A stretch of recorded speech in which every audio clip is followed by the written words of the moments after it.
السلام علیکم تمام ویورز کو میرا سلام۔ آج ہم اپنی دوسری ویڈیو کے ساتھ آپ کے سامنے حاضر ہوئے ہیں، جس میں ہم آج کی دوسری پرسنالٹیز کو کور کریں گے۔ جیسا کہ میں نے آپ کو پہلے بتایا کہ ہم پرسنالٹیز کا session free of cost start کر چکے ہیں، اور پرسنالٹیز کا سیشن 1 پیپر کے لیے ریڑھ کی ہڈی کی مانند ہے۔ چلتے ہیں اپنے ٹاپک پہ۔ آج کی پرسنالٹیز ہیں ہماری حضرت ابو بکر صدیق رضی اللہ عنہ، خلیفہ اول، امیر المومنین اور حضور صلی اللہ علیہ وسلم کے یارغار، مردوں میں سب سے پہلے ایمان لانے والے، قرآن مجید کو سب سے پہلے جمع کرنے والے، سب سے پہلے حج کی امامت کرنے والے، سب سے پہلے جنت کی خوشخبری پانے والے، سب سے پہلے عقیدہ ختم نبوت کا تحفظ کرنے والے، واحد صحابی جن کی 4 پشتوں کو صحابی رہنے کا اعزاز حاصل ہوا، یارغار، فرش پر صدیق اور عرش پر عتیق کا لقب سے مشہور خلیفہ اول حضرت ابو بکر صدیق رضی اللہ عنہ عام الفیل سے 2 برس ماہ 4 ماہ بعد 573 میں پیدا ہوئے۔ آپ صلی اللہ علیہ وسلم سے 2 سال چھوٹے تھے۔ ان کا اسلامی نام عبداللہ تھا۔ زمانہ جاہلیت میں آپ رضی اللہ عنہ کا نام عبدالکعبہ تھا۔ ابو بکر کنیت تھی۔ والد کا نام ابو قحافہ تھا، والدہ کا نام ام الخیر سلمہ بنت سہر تھا۔ آپ قریشی تھے۔ آپ کا تعلق قریش کی شاخ بنو تمیم سے تھا۔ آپ رضی اللہ عنہ کو بچپن سے ہی جہالت اور برائی سے نفرت تھی، لکھنا پڑھنا جانتے تھے، جوانی میں کپڑے کا کاروبار کرتے تھے۔ آپ رضی اللہ عنہ قریش میں سب سے زیادہ مالدار تھے۔ جب مسلمان ہوئے تو آپ کے ساتھ 40,000 درہم موجود تھے۔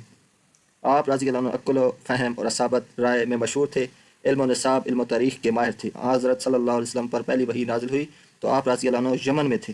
واپسی پر سردار ان قریش نے آپ صلی اللہ علیہ وسلم سے حضور صلی اللہ علیہ وسلم کی دعوت کا نبوت کا ذکر کیا۔ فوراً اپنے بہترین دوست حضرت محمد صلی اللہ علیہ وسلم کی خدمت میں حاضر ہوئے۔ بعثت نبی کے فوراً بعد مردوں میں سب سے پہلے اسلام قبول کیا۔ ابتداء اسلام میں آپ کی کوششوں کی بدولت کئی لوگ اسلام لے آئے۔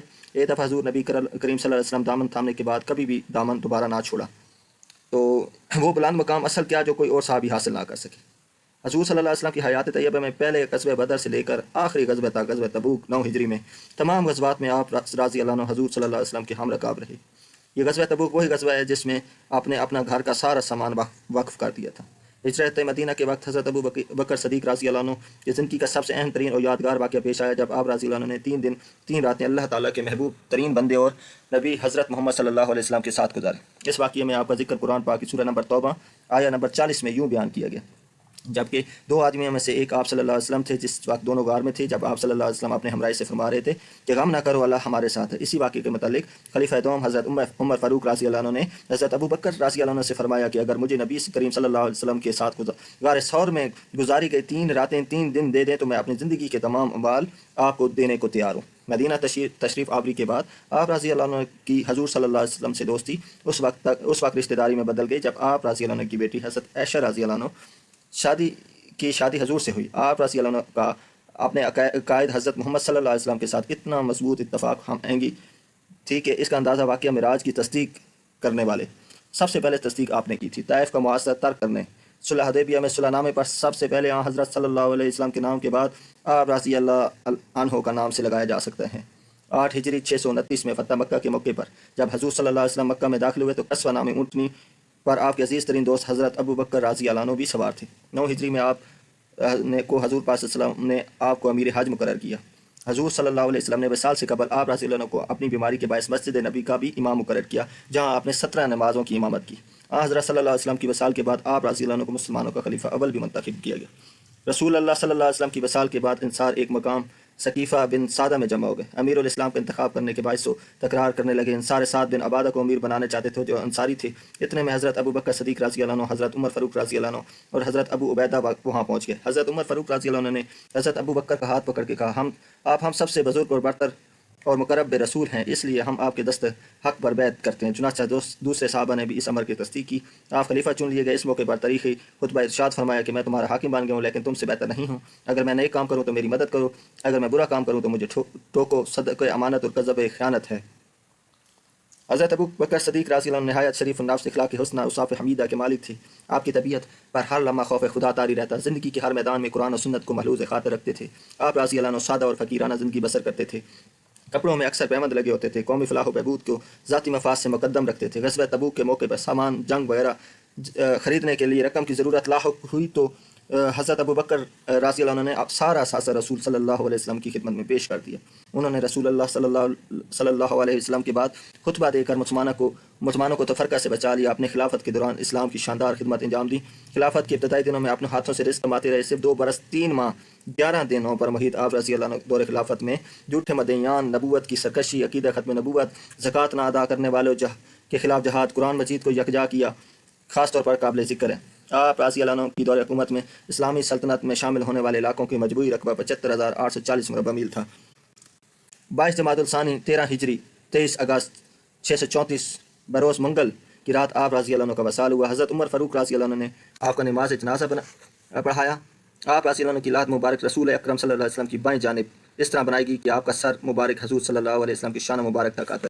تو تھوڑی سی انفارمیشن میں آپ کو بتاتا چلوں اپنی طرف سے کہ جو مجھے پتہ ہے کہ حضرت اسما بنت امیس رضی اللہ عنہ نے آپ کو غسل دیا تھا۔ آپ کی چھٹی پشت کا سلسلہ حضور صلی اللہ علیہ وسلم کی جو پشت تھی اس سے جا ملتا ہے، چھٹی پشت۔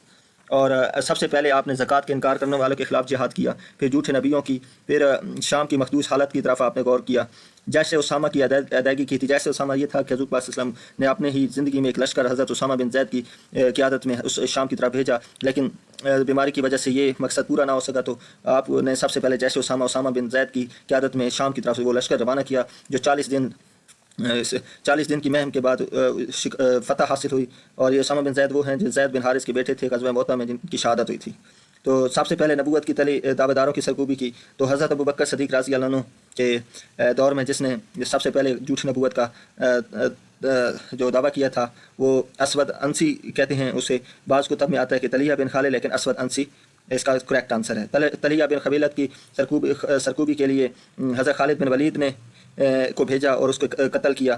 مسلمہ کذاب کے لیے یہ شخص یمامہ کی قبیلہ بنو حنیفہ کا یہ سردار تھا، تو اسی میں بہت زیادہ جو حافظ قرآن تھے وہ شہید ہو گئے۔ تقریباً 1200 مسلمانوں نے جو شہادت پائی اس میں سے 700 حافظ قرآن تھے، تو 21,000 مسلمہ کذاب کی فوج کے بندے قتل ہو گئے، اور حبشی نے ہی مسلمہ کذاب کو نیزہ مار کے قتل کیا اور حضرت حمزہ رضی اللہ عنہ کی شہادت کا کفارہ ادا کیا۔